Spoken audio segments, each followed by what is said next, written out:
মুরগির চামড়া অনেক দিন ধরেই ঘরে জমে আছে। কি করব ভেবে না পাই, বা যেভাবে রান্না করি খেতেও ইচ্ছে করে না। কিন্তু আজকে কিন্তু তাদের জন্যই এই নতুন রেসিপি। আসসালামু আলাইকুম, সবাইকে জানাচ্ছি ইএফ কিচেনে আরও একটা নতুন রেসিপির আমন্ত্রণ। ইএফ কিচেন মানে সহজ রেসিপি এবং ঘরে থাকা উপকরণ দিয়ে দারুণ মজার রেসিপি। আজকে যারা এই মুরগির চামড়া অনেক দিন পর্যন্ত ঘরে রেখে দিয়েছেন অথচ খেতে পারছেন না, তাদের জন্য কিন্তু এই রেসিপিটা দুর্দান্ত। যারা একবার এই রেসিপিটা খাবে তাদের কিন্তু বারবার খেতে ইচ্ছে করবে। তাই আজকের রেসিপিটা দেখা কোনোভাবেই কিন্তু মিস করা যাবে না। সম্পূর্ণ ভিডিওটা দেখবেন, তাহলে বুঝতে পারবেন এটা কতটা মজাদার হতে চলেছে। আর দেখেই বুঝতে পারছেন যে এটা কতটা লোভনীয়। এটা খেতেও কিন্তু ঠিক তেমনই লোভনীয়। ছোট থেকে বড় সবাই কিন্তু ভীষণ পছন্দ করবে আজকের এই মুরগির চামড়া ঘিলা, এমনকি কলিজার রেসিপিটা। অনেকে যারা খেতে চান না তারাও কিন্তু এই রেসিপিটা পেলে বারবার খেতে চাইবেন। তাহলে চলুন কথা না বাড়ে কীভাবে তৈরি করছি আজকের রেসিপি। এখানে অলরেডি আমি কিছুটা পানি গরম অলরেডি বসিয়ে দিয়েছি, আর এখানে দিয়ে দিচ্ছি এই পানি গরমের মধ্যে কলিজা, ঘিলা এবং চামড়া। দেখতে পাচ্ছেন এগুলোকে আমি ছোট ছোট করে টুকরো করে কেটে নিয়েছি। আপনারা আপনাদের পছন্দ মতো ছোট করে টুকরো করে কেটে নিতে পারেন। এখন এই গরম পানির মধ্যে আমি চামড়াগুলো দিয়ে ভালোভাবে একটু নাড়াচাড়া করে নিব। আর এটা কিন্তু বেশিক্ষণ সেদ্ধ করা যাবে না। আপনি এটাকে 2-3 বার ভালোভাবে একটু নাড়াচাড়া করলেই কিন্তু এটা শক্ত হয়ে যাবে। দেখতেই পাবেন চামড়াগুলো মোটা হয়ে যাবে। সে পর্যায়ে এগুলো তাড়াতাড়ি করে আপনাকে তুলে নিতে হবে। এটা বেশিক্ষণ ধরে সেদ্ধ করার কোনো প্রয়োজন নেই। ফুটন্ত গরম পানির মধ্যে দিয়ে, কিন্তু ফুটন্ত গরম পানিও না, এটা খুবই একটু অনেকটাই গরম হয়েছে সেরকম পানির মধ্যেই কিন্তু আমি এটাকে সেদ্ধ করে নিয়েছি এক প্রকার। জাস্ট এখন তুলে এটাকে ধুয়ে পরিষ্কার করে তারপর ফিরে আসলাম। আর অবশ্যই চামড়াটাকে ভালোভাবে ধুয়ে পরিষ্কার করে নিতে হবে। আর এখানে আমি এক এক করে বাকি মশলাগুলোকে অ্যাড করব, সেটা অবশ্যই দেখতে পারবেন। দিয়ে দিচ্ছি এখানে 1 টেবিল চামচের মতো আদা এবং রসুনের পেস্ট। আমি সবসময় কিন্তু বলি যে আমি আদা রসুনটা সবসময় একসঙ্গেই পেস্ট করি, তাই একসঙ্গে দিলাম। যারা নতুন তাদের জন্য আসলে এটা বলে দেওয়া। দিয়ে দিচ্ছি 1 চা চামচ হলুদের গুঁড়া, 1 চা চামচ জিরে গুঁড়া, দিয়ে দিচ্ছি 1 চা চামচ ধনিয়ার গুঁড়া, আর দিচ্ছি 1 চা চামচ মরিচের গুঁড়া। ঝালটা কিন্তু আপনারা আপনাদের পছন্দ মতো অ্যাড করতে পারেন, চাইলে এখানে বাড়িয়েও দিতে পারেন আরও। যারা বেশি ঝাল খেতে পছন্দ করেন তাদের ক্ষেত্রে এটা আরও বাড়াতে পারেন, বা যারা না খেতে চান, ঝাল কমই খান, তারাও কিন্তু কমিয়ে নিতে পারেন। এখন কিন্তু মরিচের গুঁড়োটা দেওয়ার পর এখানে আমি দিয়ে দিচ্ছি 1 টেবিল চামচের মতো চালের গুঁড়া, এমনকি 1 টেবিল চামচের মতো কর্নফ্লাওয়ার। অবশ্যই কিন্তু এই দুটো উপকরণ আপনাকে দিতে হবে। এখানে আসলে চালের গুঁড়ার পরিবর্তে আপনারা কিন্তু এখানে আটাটা ইউজ করতে পারেন, কিন্তু কর্নফ্লাওয়ারটা অবশ্যই আপনাকে দিতে হবে। এখন দিয়েছি স্বাদ মতো লবণ।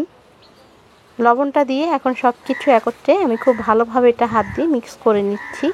আর এটা কিন্তু প্রায় মাখানো হয়ে গেছে। এখন আমি চলে যাব এটা রান্নার প্রসেসটা কমপ্লিট করার জন্য। এখানে একটি ফ্রাই প্যান অলরেডি বসিয়ে দিয়েছি, আর দিয়ে দিচ্ছি তেল। তেলের পরিমাণটা খুবই অল্প দেওয়ার চেষ্টা করবেন, কারণ মুরগি চামড়া থেকে কিন্তু অনেকটা পরিমাণ তেল ওঠে, তাই তেলটা একটু কমিয়ে দিলেই চলবে। আমি এখানে প্রায় 2 টেবিল চামচ থেকে 1 টেবিল চামচের মতো তেলটা দিয়েছি। তারপর যে মুরগি চামড়াগুলোকে আমি মশলা মাখিয়ে রেখেছিলাম সেগুলো সুন্দরভাবে আমি ফ্রাই প্যানের মধ্যে ছড়িয়ে দিচ্ছি। যেন খুব সুন্দর করে ভাজা হয় সেজন্য একটু ছড়িয়ে দিতে হবে। আমি এইভাবে ছড়িয়ে দেওয়ার পর কিছুক্ষণ অপেক্ষা করব, যেন একটা পিঠ একটু লাল হয়ে আসা পর্যন্ত। যখনই একটা পাশ লাল হয়ে আসবে তখন কিন্তু আমি এই মুরগির চামড়াগুলোকে সুন্দর করে উল্টে দিব। দেখতেই পাচ্ছেন খুব সুন্দর করে এগুলোকে উল্টে দিতে হবে, আর এভাবে উল্টে পাল্টে খুব সুন্দর করে এগুলোকে ভেজে নিতে হবে। একদম লাল লাল করে একটু ভেজে নেবেন, তাহলে কিন্তু এটা খুব সুন্দর একটা সুঘ্রাণ আসবে, এমনকি খেতেও এটা বেশি ভালো লাগবে। দেখতেই পাচ্ছেন আমার মুরগির চামড়াগুলো কিন্তু খুব সুন্দর করে ভাজা হয়ে গেছে। যখনই এরকম করে ভাজা হয়ে যাবে তখন চাইলে কিন্তু আপনারা এগুলো তুলে একটা সাইডে রেখেও দিতে পারেন, বা আমার মতো ঠিক এইভাবে চারি কিনার দিয়ে এইভাবে একটু চাপিয়ে রাখতে পারেন, কারণ এখানে আরও একটা কাজ আছে, সেটা করার জন্য আমাকে একটু জায়গা করতে হবে। আর এই জায়গা করার জন্য এখানে আমি একটু সাইড করে রেখে দিলাম। আপনারা চাইলে বাটিতে তুলেও রাখতে পারেন।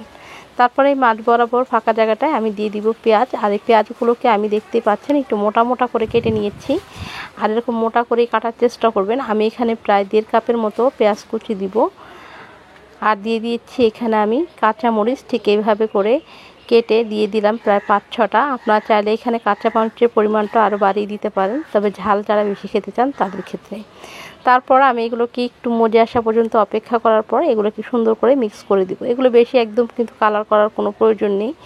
পেঁয়াজটা হালকা একটু স্বচ্ছ হয়ে আসলেই কিন্তু এটা মিক্স করে দিবেন। আর যেই চামড়াটা আর একটু ভাজা ভাজা হতে কিন্তু আর পেঁয়াজটাও হয়ে যাবে।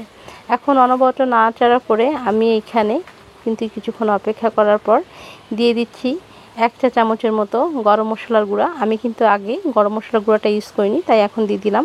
দিয়েছি সামান্য পরিমাণ লবণ, কারণ আমার মাংসের চামড়ার মধ্যে যে লবণটা দিয়েছি সেটা ঠিক আছে, কিন্তু পেঁয়াজের পরিমাণে একটু লবণটা অ্যাড করে দিলাম, তাই বুঝে শুনে কিন্তু লবণটা অ্যাড করতে হবে।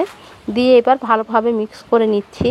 আর মিক্স করা হয়ে গেলে এখানে অ্যাড করে দিব সামান্য পরিমাণে একটু পানি অ্যাড করব। আর খুবই অল্প পরিমাণ, বেশি পানি অ্যাড করা যাবে না, খুবই অল্প পরিমাণ একটু পানি দিয়ে ভালোভাবে মিক্স করে দিচ্ছি। দিয়ে এবার ঢাকনা দিয়ে ঢেকে কিছুক্ষণ অপেক্ষা করব। আর এই পর্যায়ে চুলার জালটা একদম লো আর মিডিয়ামের মাঝামাঝি থাকবে। এবার ঢাকনা দিয়ে ঢেকে অপেক্ষা করছি 2 মিনিটের মতো। আর এই সময়ের মধ্যে কিন্তু পানিটা একদম শুকিয়ে যাবে। এবার কিন্তু দেখতেই পাচ্ছেন পানিটা কিন্তু একদম শুকিয়ে গেছে। পানিটা শুধু এই কারণে দেওয়া যেন আমার পেঁয়াজটা আরেকটু ভালোভাবে মজে যায় বা পুড়ে না যায় সেজন্য। আর এই পর্যায়ে কিন্তু আমার রান্নাটা প্রায় একদম কমপ্লিট। এভাবে আমি আর 1 মিনিটের মতো রেখে দিচ্ছি। আর এই পর্যায়ে আপনাদেরকে একটু দেখিয়ে দিচ্ছি, দেখুন কালারটা কতটা সুন্দর হয়েছে। ঠিক এই মুহূর্তে আমি নামিয়ে তারপর কিন্তু আপনাদের কাছে পরিবেশন করে ফিরে আসব। আমার রান্নাটা কিন্তু একদম কমপ্লিট। ফিরে আসছি পরিবেশন করে।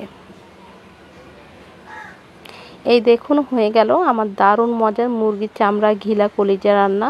আর এটা দেখতে দেখুন কতটা লোভনীয়, খেতেও কিন্তু এটা দারুণ মজা। একবার অন্তত বাসায় ট্রাই করবেন। যাদের ঘরে এরকমের মুরগির চামড়া জমে গেছে, অনেকদিন ধরে কিছু করতে পারছেন না, তারা অবশ্যই এটা ট্রাই করবেন।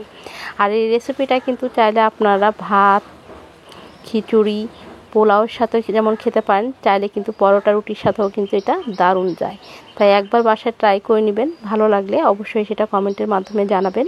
আর যারা অলরেডি চ্যানেলে নতুন এসেছেন তারা অবশ্যই চ্যানেলটাকে সাবস্ক্রাইব করে চ্যানেলের পাশে থাকবেন। পাশে থাকা বেল আইকনটা বাজিয়ে দিয়ে নোটিফিকেশনটা অন করে দিবেন। সেক্ষেত্রে ইএফ কিচেনের নতুন নতুন ভিডিওগুলো সবার আগে আপনার কাছে পৌঁছে যাবে, কারণ ইএফ কিচেন সবসময় সহজ রেসিপিগুলোই আপনাদের সঙ্গে শেয়ার করার চেষ্টা করে। আর যারাই অলরেডি কাজটা করে নিয়েছেন তাদেরকে অসংখ্য অসংখ্য ধন্যবাদ। দেখা হবে আর কোনো নতুন রেসিপি নিয়ে। পর্যন্ত ভালো থাকবেন, সুস্থ থাকবেন। আল্লাহ হাফেজ, আসসালামু আলাইকুম।